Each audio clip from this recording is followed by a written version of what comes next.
Welcome to the Progress Zone podcast, where we help you create real momentum in your mindset, business, health, and life.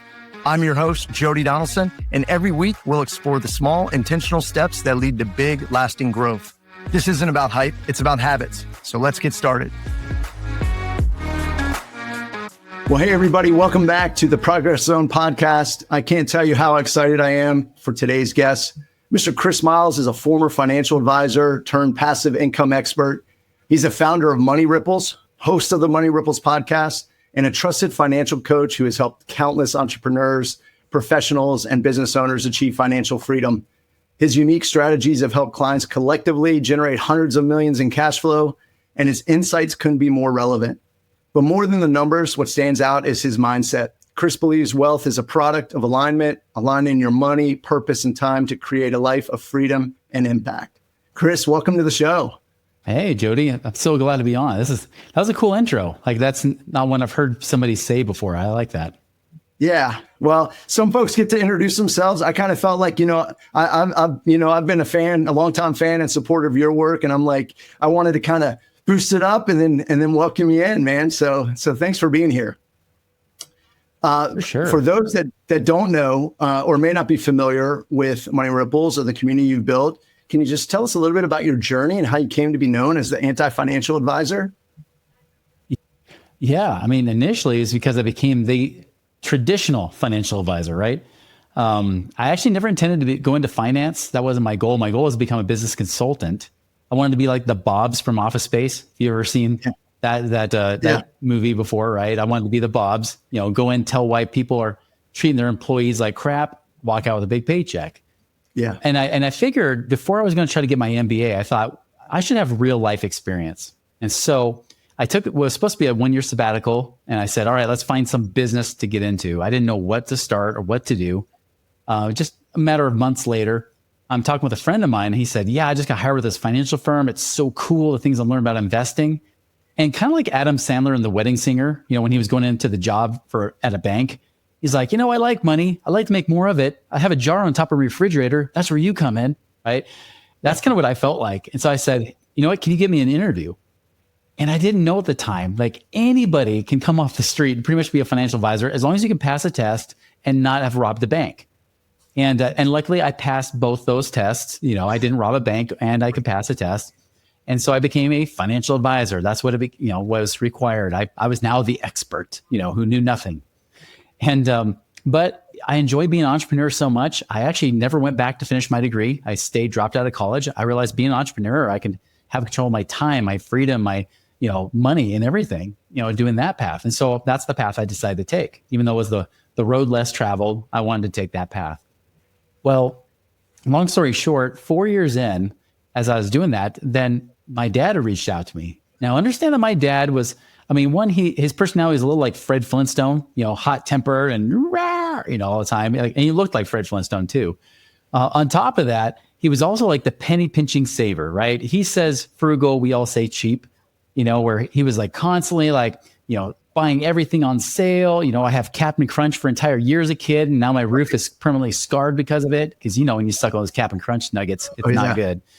And so anyways, I was basically raised in that environment of being that penny pinching saver. And I was doing it myself, even as a financial advisor. I was like, if I just live cheap enough, save enough, maybe in my 40s or 50s, I can retire. But my dad says, well, help me. And so I sit down with him for the first time to look at his numbers. He had paid off his house. I was like, Dad, good job. You've paid off your house, all your debt. You're completely debt free. You've been stuffing money in your 401k and getting your company match like every good boy should. But here's the deal, Dad. You're 61 years old. If you try to retire today, you may have to die in about 5 or 6 years because that's when you'll run out of money. And he said, well, okay, thanks, Mr. Sunshine. That's not what I was looking for. What else do I do? What can I do to get out of this? Because this job is literally killing me. I've already had heart attacks and strokes. I said, I don't know. Save more, work longer, maybe till you're 70, which he did, by the way. He actually worked into his early 70s. Wow. And it bothered me so much because this is the guy who was like the model example, the kind of guy that Dave Ramsey would say, I want to be like your dad when I grow up. Like, that's what my dad was like. And then I see the situation. I'm like, man, like he can't do it. There's no hope really. And it caused me to really question everything I was teaching as a financial advisor. It didn't help that just a month later, I'm talking with a friend of mine who I trained to be one of my financial advisors on my team, but then he quit to go do real estate investing. And he's telling me, he's like, well, Chris, how many of your clients are financially free where they don't worry about money? None. They all worry about money. Even when they retire, they're still worried about running out of money. Okay, great. How about this? How many of you guys as financial advisors are financially free, not off the commissions you're earning, but actually doing these investments you've been recommending? And when I was really, truly honest with myself, and I thought there's about 100 guys in our office, and I thought, well, there's guys working here since the 1970s, and they look like they're not slowing down anytime soon. I'll have to say none. He said, well, there's your problem. And so I started to go down that rabbit hole.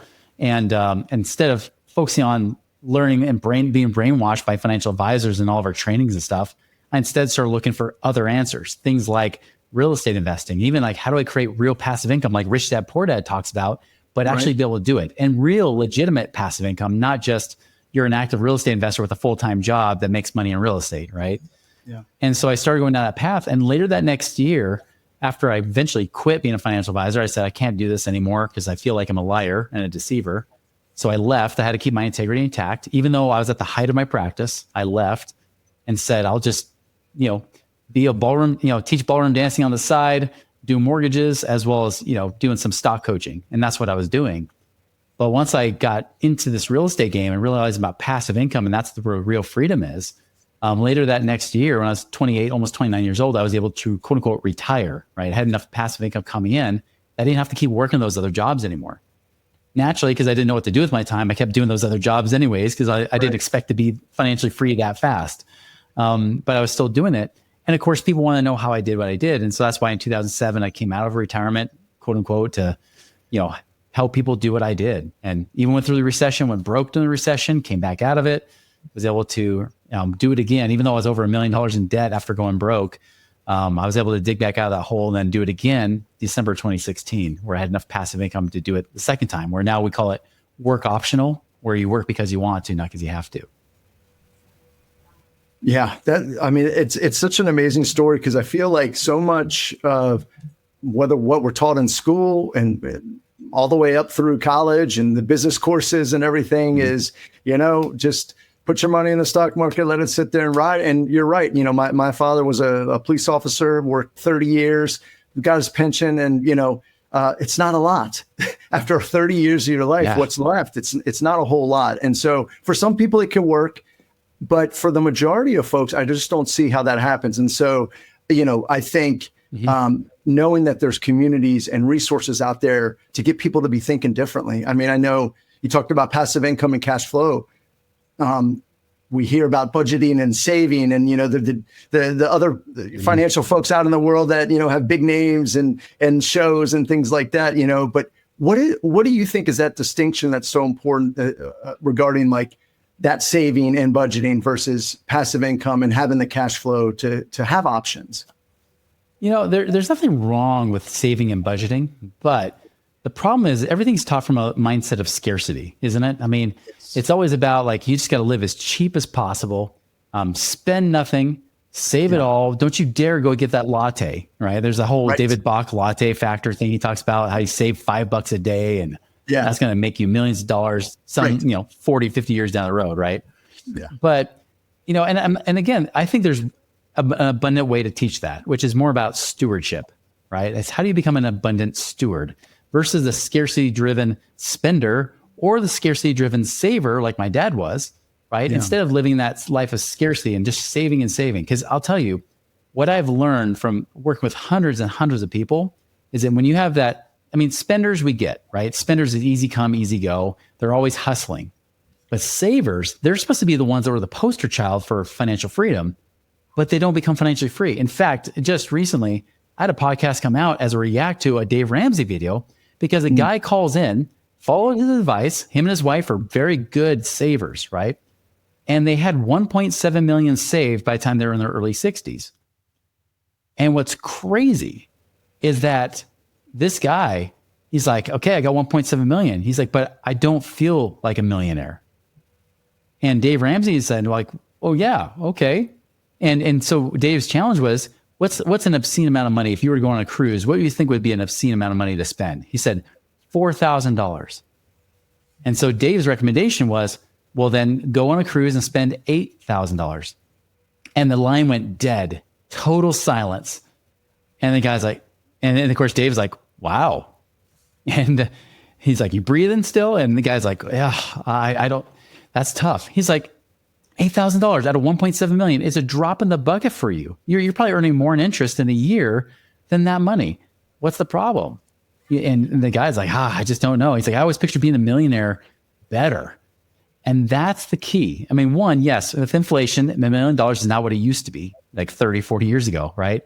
If you're a millionaire, back in the 1980s, like you had a TV show about you, now nobody gives a crap. You're middle class, but the thing is that, again, you've been taught to be such a cheap saver your entire life, like a squirrel, just saving up its nuts, waiting for that winter of retirement.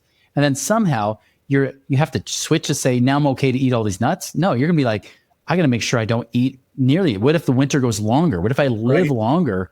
I got to make sure I don't eat all my nuts during this winter, right? If it's a harsh one, I'm screwed. And so that's what people do in that saver scarcity mentality.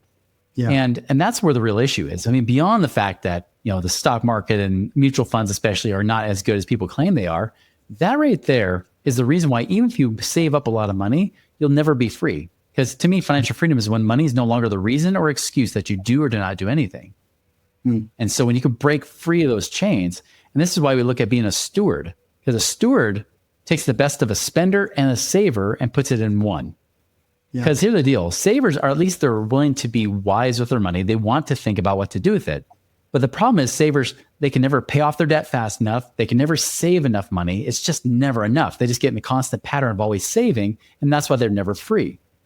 So what if they could say, well, what if I could do that? But like the spender, I'm willing to use that money. Not necessarily just to go on a cruise, although that's a good test, right?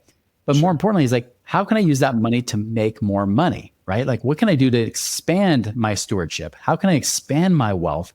And especially, how can I create wealth now where I can actually bless more lives right now versus deferring and delaying until my 60s or 70s. And then at that point, maybe I'll feel abundant enough to share a little bit of my wealth with other people. And that's the problem is that just doesn't happen very often.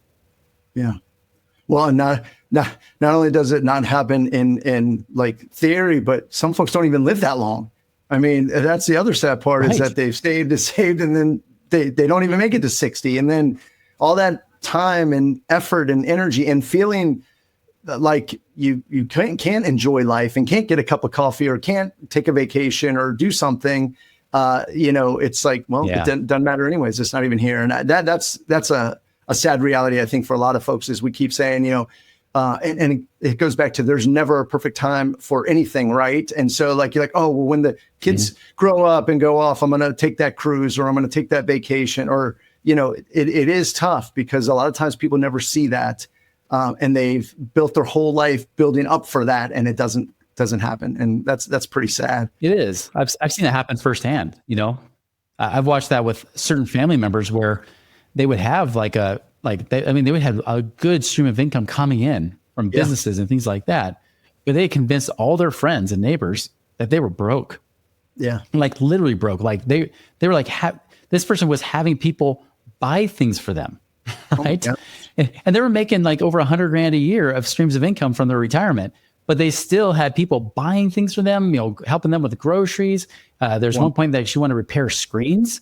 And they're like, oh, we got to help her out because she's just hustling. She's trying to find ways to make more money. So they were all convinced she was broke. After she died, we tried to tell them, like, listen, she actually had a lot of money coming in.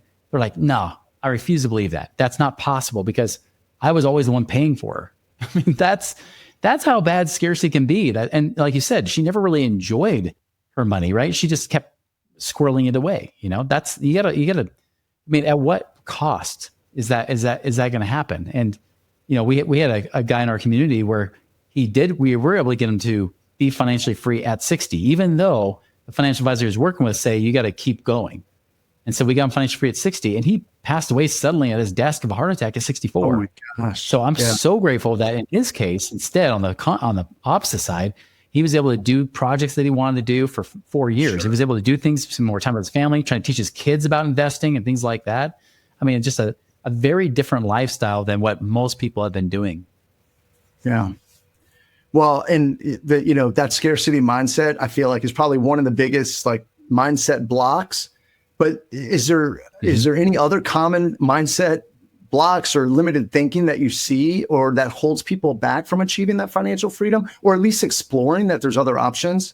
And part of that could go into, and so part of that kind of is like, how do you, because you've had to pivot and rewire your brain when you were doing financial advising and seeing that it didn't work, that how do you now teach people and open them up to that there's a completely different approach? And because I really feel like the scarcity mindset, the mental blocks are like, well, that can't happen to me. I don't have the money. I don't even know where to begin. It's a lot, right? So can you talk a little to that? Because I think, the mindset is a key of at least folks being open to that there's another way. Well, Jody, you follow my podcast, the Money Ripples podcast and stuff, right? I mean, for you, what helped you make a shift? Like to be able to question that? I mean, because you probably would know better than me. Me, it's been 20 years, but for you, it's probably been less time. Yeah. What was your shift? Yeah, well, great question. I think for me, I have always been kind of gone against tradition, right? So like I feel like there's not only one way to do it. And I've seen kind of like your experience, my dad's situation financially, and I've seen others that are trapped by the golden handcuffs of a government pension. And yet all of them have second and third jobs in their 60s because it's still not enough to live off of or live a life that they want or live a life that I want. And so, I had started out my career in government work. I had shifted to real estate. I had a real estate business in Northern Virginia for like 14, 15 years, 100% commission, right? So I went from a government stable paycheck, bucked the system and said, I know I can make more. I can have time, flexibility and freedom. I was an involved dad with my young kids, which was awesome. I was the dad, doing ice cream at school and going on field trips and things like that. And so that was part of opening up my eyes that there's other ways to do it. And I didn't have to rely on a paycheck or, a government pension or whatnot. Expand that further is, I got through 08, 09 when the market tanked, and that was a tough time, right? Because both my wife and I at that time were 100% commission. I was doing mortgages at the time, kind of like you, and she was doing real estate. And then, we had switched and I did real estate for a long time. But coming out of that, it was like, okay, well, once things stabilized, it was still like, it's not enough. There's something inside that there's other ways to do it. And I think for me, I don't know if I'm just wired a little different in that, but I have a thing I say, always be learning. That's my I call it ABL. I'm always learning. I want to grow.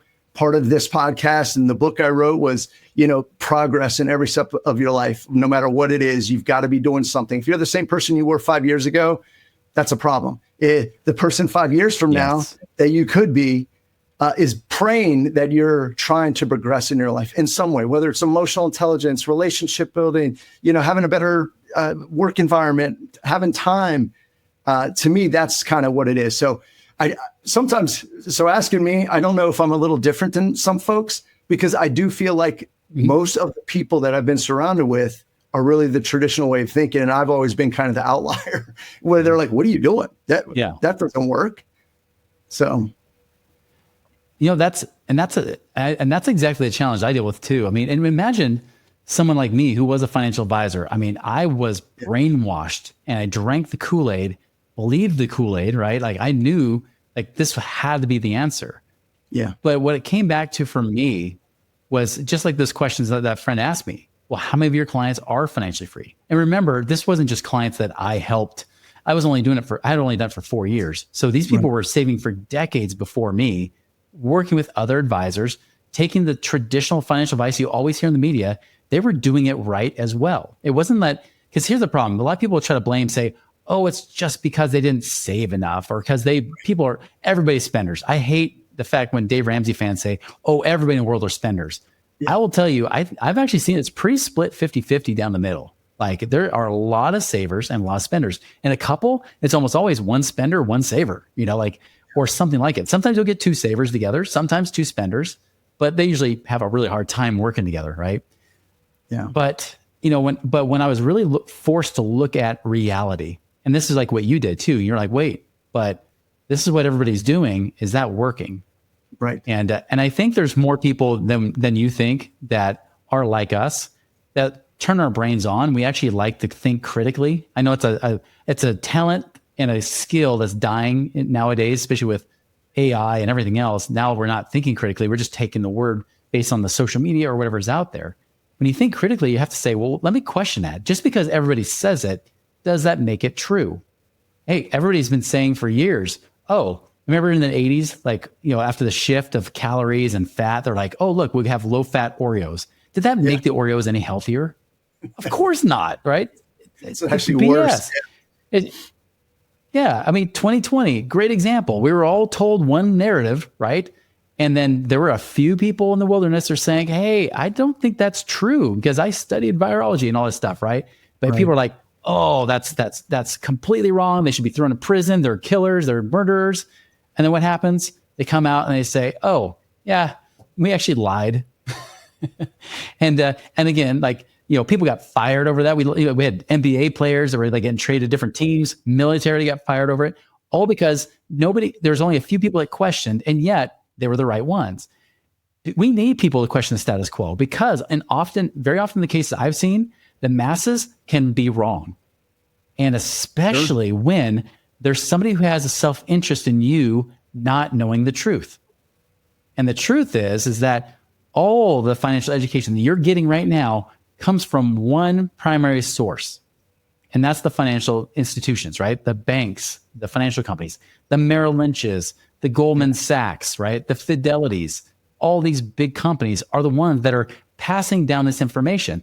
They're the ones that are putting out the articles, the financial articles that you're reading. They're the ones training financial advisors that you then get advice from, right? Where I learned I was just a salesman in a suit as a financial advisor, not a financial expert. They're also the ones that sponsor all the financial stations that you'll watch if you're trying to get wise about money, right? You're trying to get smart. But they're the ones sponsoring everything. Do you think there's going to be an expert on those channels saying, you know what? We actually think the Goldman Sachs is full of crap. So don't listen to them. And then they get, they lose millions of dollars of advertising. They're not going to do that, right? No, follow the money, right? And that's just like 2020. Follow the money and you find out where the answer is. This is the problem, is that we've been taught to lock our money away in prison, set and forget it. Don't think about it. The market goes down. In fact, buy more, but the market goes up. Keep buying because it's, you want to buy it. And there's never a bad time to buy. And they tell you to keep it in there forever while they make their guaranteed fees, yet you take all the risk of the up and downs of the market, just like you had to do. They're always getting paid. Shouldn't they lose money if you lose money? Wouldn't that be a more fair type of arrangement? Yeah. Well, that's not happening, right? So when you start to turn your brain on a little bit, you're like, wait a minute, like I'm being brainwashed by all the media, all those experts, quote unquote, right, that are telling you to do crap. Yes, even Dave Ramsey, even Susie Orman, they're all been working in that system. They're just the lackeys. They're the spokespeople, the megaphones of those systems. Right. But when you go to it, there are literally tens of millions of us in America that do what I'm suggesting, which is break away from Wall Street, look at Main Street investing, things like real estate investing, business, even like oil and gas, things like that. The things that we've been investing in for thousands of years, while Wall Street's only been a few hundred years, right? But why is it that every time people talk about investing, they automatically go to Wall Street or, lately a little bit of digital assets like Bitcoin or whatever, right? Like, but people are just like lemmings, because everybody says it. So just because everybody says something doesn't make it more true. That's where you have to think critically. You start to do that, you'll realize that you have a better chance of freedom than not at all. Because let's look at reality, right? And again, I like to look at evidence. This is what got me out of it. Even Fidelity. I keep updating the numbers, but Fidelity, their 401ks and IRAs, they have 45 million clients. Think about it. That's like 15% of America has money with Fidelity. Wow. And of those people, only 900,000 of them have at least $1 million. But yet, you're told, at least with updated numbers, to only pull off not 4%, but 3% a year. That means even if you have $1 million, you're living on $30,000 a year. That's below the poverty line. You're literally a broke millionaire. The only hope to have a middle-class type of freedom is to have at least a couple $1 million, which that percentage is even less. So do the math. I mean, 900,000 out of 45 million is 2%. It's even less than that for people to have at least a couple $1 million, where you might have hope of being middle class. No wonder why politicians can't get rid of Social Security, because when you start to get in that system of accumulation and then you realize it's just not enough, it doesn't work, right? Yeah. That's the problem. That's the big issue. And so I tell people all the time, like, listen, you can either go for a path that's almost guaranteed to fail, which is what the masses are doing, which is why the masses aren't financially free, or you do what very few do, or at least a smaller percentage of us do. But again, we're not like people have billions of dollars to put into marketing, right? We're just literally investors, whether we're investing in real estate or whatever it might be. We're investors. We're not going to be putting billions of dollars in advertising to brainwash you.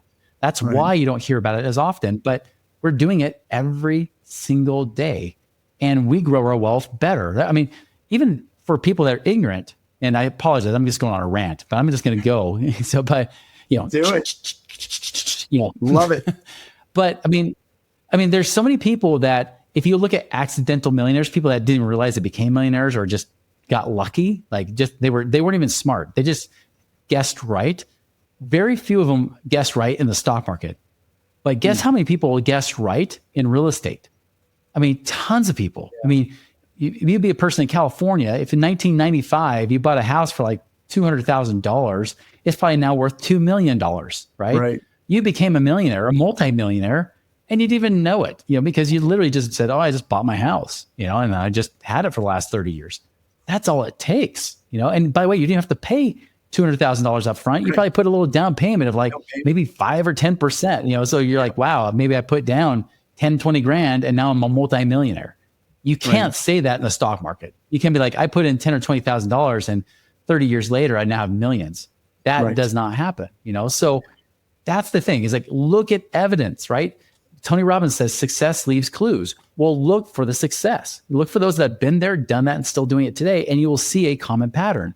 But you look at the mainstream Americans, and guess what? It's just a life of struggle, of hope, wondering if it's ever going to be enough. And by the way, a lot of those people usually by their 40s and 50s start coming to us saying, "Okay, I've been the perfect, like the poster child of the saver system, and now I'm worried. Now I'm wondering if they'll ever make it, or I'm just, I just don't know if I want to work until my 60s and 70s, or at least have to work at this particular job or this career to my 60s or 70s. Can I do something different?" I just had a guy tell me that just literally the other day. Like we just recorded a podcast for him, and he was saying like, yeah, he's like, I actually bought real estate 20 years ago. He's like, I actually bought some real estate, but then I realized my trajectory, my philosophy, my thinking was about long-term thinking. He's like, why don't I just cash out on some of those properties, get the equity out, and invest to make cash flow now? And so what he's done is he's cashed out enough money to make $5,000 a month, which is enough for him to actually lose a little income, move to the Netherlands with his family because his daughter's going to study abroad. So he wants to move him and his wife over so they can be near their daughter, living in the freaking Netherlands. And he's like, yeah, now we got $5,000 a month coming in, because it's all about cash flow now versus accumulating and saving and hoping that you're going to have it. And to your point, Jody, if you're even alive to enjoy it by that point. No. He's like, no, do it now. He's like, I'm in my early 50s. Let's make it happen. And so that's what you do. Yeah. I love it, man. I love it. I get excited just talking about it because it's just, it is so, it's kind of freeing when you open up your mind, like you said, looking at the facts, looking at the clues, and really trying to learn from that. You mentioned, so a couple of things. We talk about freedom, and you talk about work optional, which I love, that work optional. And I know that there's, you guys are using that more in the community, but has the word freedom and what that looked like changed for you? And what does it really mean now? Like in today, like what does freedom mean? Let me go deeper than I have in other interviews that I've been on, because having enough passive income to come in. I mean, it doesn't, people, somebody asked me last week, they're like, how do you feel about your life? Like, how do you get to freedom? I said, well, having $50,000 a month of passive income doesn't hurt. Right. Right. But I was like, I can tell you so often I've seen people that have all the money they need. They have more than enough, but they still don't feel free. Right. And for me, the funny thing is I actually experienced financial freedom for the first time when I was broke over $1 million in debt. It was actually during a time when, like 2008, I had gone and turned in my Mercedes. I basically just told them, I'd say, here, take this. They're like, what? Take what? I'm like, the car. I said, listen, in about a month, you're going to realize I'm behind on payments. You're going to take it from me anyways. Rather than send the repo man out, I'm just going to hand it over to you. Here you go. Here's your car.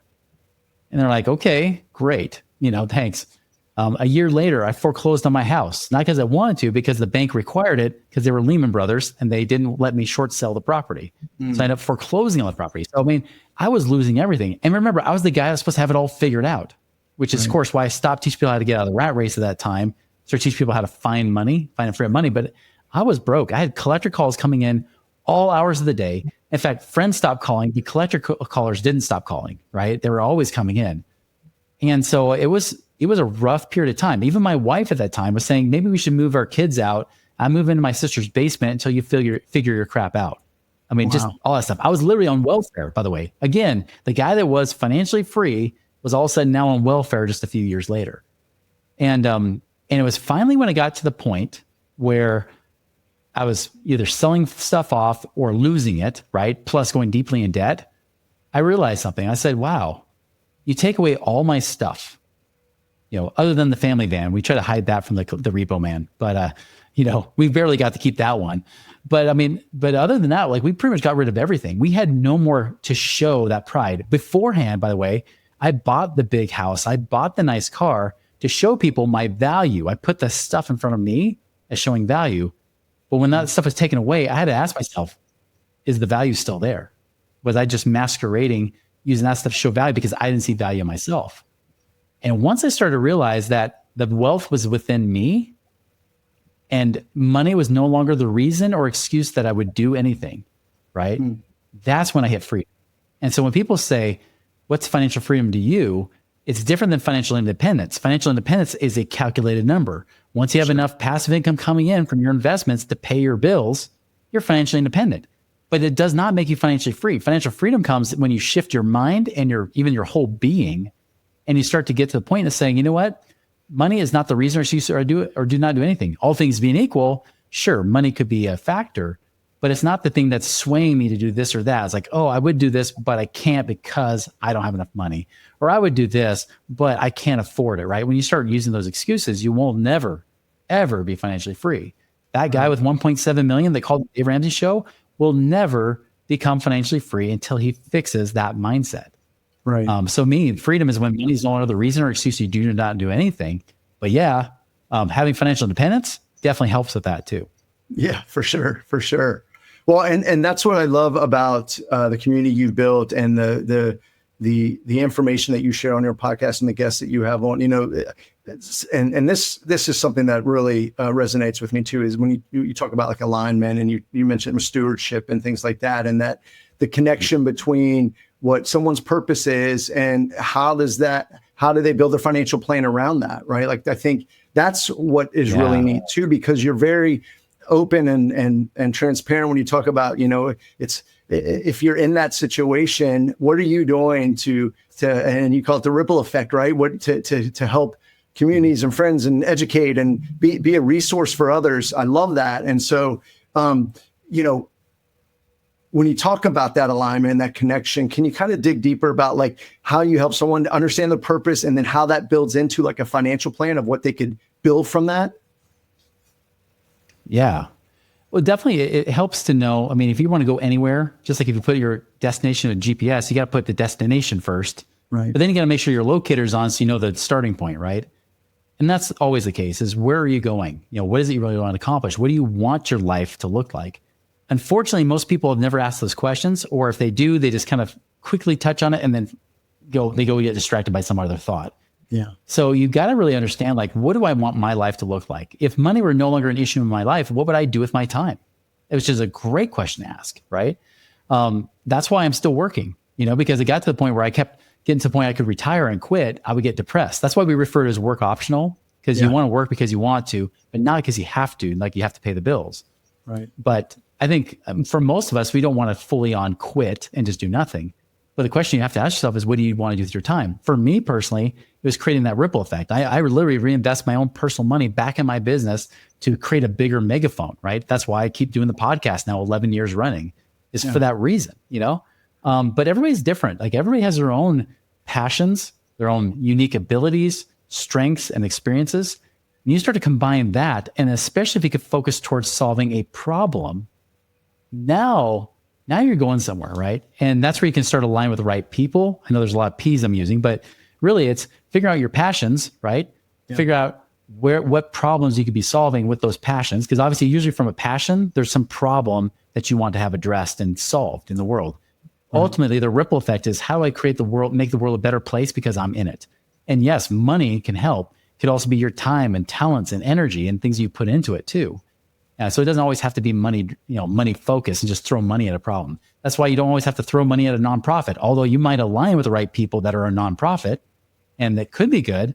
But a lot of nonprofits, as we well know, don't manage their money well. And so is there something you can do or align with the right people so that you can create something that can benefit people's lives and bless their lives so that even when you've left this planet, you could say, you know what, I left this planet in a better shape than when I came into it. Yeah. Yeah. I love that. It's something that all of us needs to be doing and building into our legacy and what we're doing. I think that's so huge. I mean, there's so many, I love this conversation, Chris, I really do. And I think there's, I think of people that might be in situations maybe that I was several years ago or that you had been at one point, or people that you see every day that come into your community. And let's just say someone's listening and is successful by outside standards, right? But they feel stuck. Mm-hmm. We talked about mindset. We talked about, they've got to get it right to break out of that. But if someone wanted to just start creating cash flow or going down that, are there one or two moves that they could make without overhauling everything to kind of get them a little taste of what could be and how that could work for them? Absolutely. I often teach there's really three big steps that anybody can take no matter what situation they're in is get lean, get liquid, and get out, right? So get lean is just being a wise steward of your money. Make sure you're responsible with that. Surprisingly, even people that are good savers aren't always really tracking their money and understand what's going on. That's why I think budgeting is kind of like a bad word.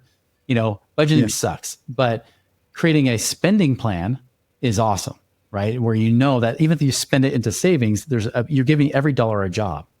Right. So do that. Get liquid means get your money out of prison. Don't lock it up in those 401ks and those IRAs and things like that. Yeah, it might work if you don't mind waiting well into your 60s. But what about now? How can you get that benefit of that money right now? So don't lock it away by trying to pay off your house early, right? What if you can get that cash in your possession that then it could actually help you do all the things you want to do, have an amazing retirement and even have a paid off house, but you don't have to wait till your 60s to do it, right? Right. That's where you get your money liquid. And then you get it out. Then you get out to cash flowing investments. And that's where a lot of people usually will stop. They might get liquid or they might say, well, I think you could get liquid, but I'm not sure where I would pull that money from. That's why we just tell people, go to our website at moneyripples.com, try the passive income calculator, because right there you can actually put in your numbers and we can tell you in the next year how much passive income you could be creating in your current situation, right? And that's helpful. And then the path of how to get there, we can always help people one-on-one and how we do that too. Yeah.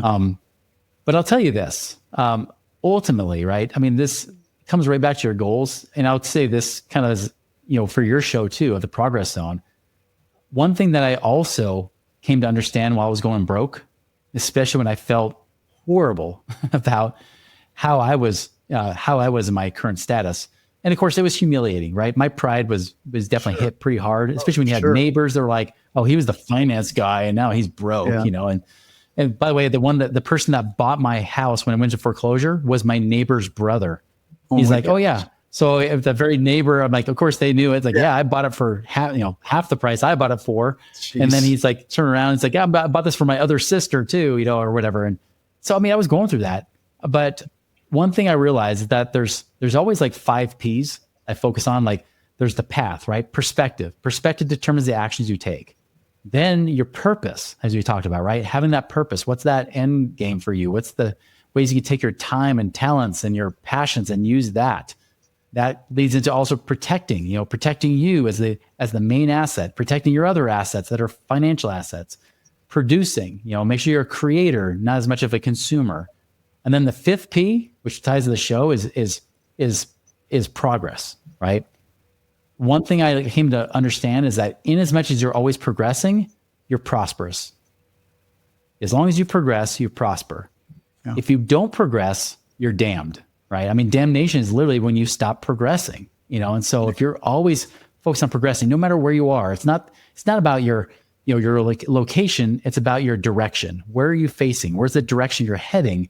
That's all that matters. Have some grace for yourself, and have patience. By the way, impatience is a scarcity emotion. And the more you go into scarcity, the more you push away the very results you want to get out of life. Right. And so focus again on okay, how do I just move forward? Even just a little step towards the right direction. That's all that matters. As you keep going that direction, you will eventually be at your destination. Yeah. Yeah. Preach. I love it, man. That's exactly what we're here for, right? It's just taking those steps. It's not going to be perfect. Just move forward momentum with intention. Just keep going. You've built an amazing community, and you talked about, the besides the podcast, the community that you have and the resources that you provide to help educate folks. How has that been has that been a support system, not only to obviously the community, but to you as you've built this? Kind of look at what you've been responsible for and built out. I think it's so cool. But what do you feel it that way? Has the community been a support system to you as well on this journey? Or talk about that, because I think it's really unique when you get to talk with someone that has really built, like you said, podcast 11 years and the Money Ripples community. How you built that? It really is. It's a lot of times it's become some of my better friends, that I've had. It's funny because I should say it's funny. It was kind of a painful experience, but in 2015, I was going through a divorce, right? And up to that point, my business was about 3 years old at that point. And I'll tell you, with all the hustle and everything I was doing, there were a lot of people that I was working with, I was coaching, that I really was ugh, I can't wait till they're done. Yeah. It was just they were just not the right fit, the wrong people. But because you're starting out a business or whatever, you're they say yes, sure. They want it. Okay, cool, I'll let you in. But then after my divorce, I started questioning everything, kind of like a lot of people do, right? You go through that existential crisis. You start questioning about, all your life's choices, and I started questioning my business. I'm maybe I should have shut it down. By the way, I even questioned my podcast because it was in its first year. I started in 2014. It was only about a year old. I was does anybody even listen to my podcast? Maybe I should shut it down. Nobody probably cares or even notice anyways. Yeah. But I started to really introspect more. And I realized you know what? I need to focus on who I really want to attract in my community. And so I use, many people talk about the Pareto's principle, the 80-20 principle. Yep. Because it says the top 20% of your customers or clients will create 80% of your revenue or your business. And I said, well, what if I took it one more step? What if I took the top 20% of the top 20%, which would be the top 4% of clients that generated 96% of business, not to mention joy and enjoyment too. Sure.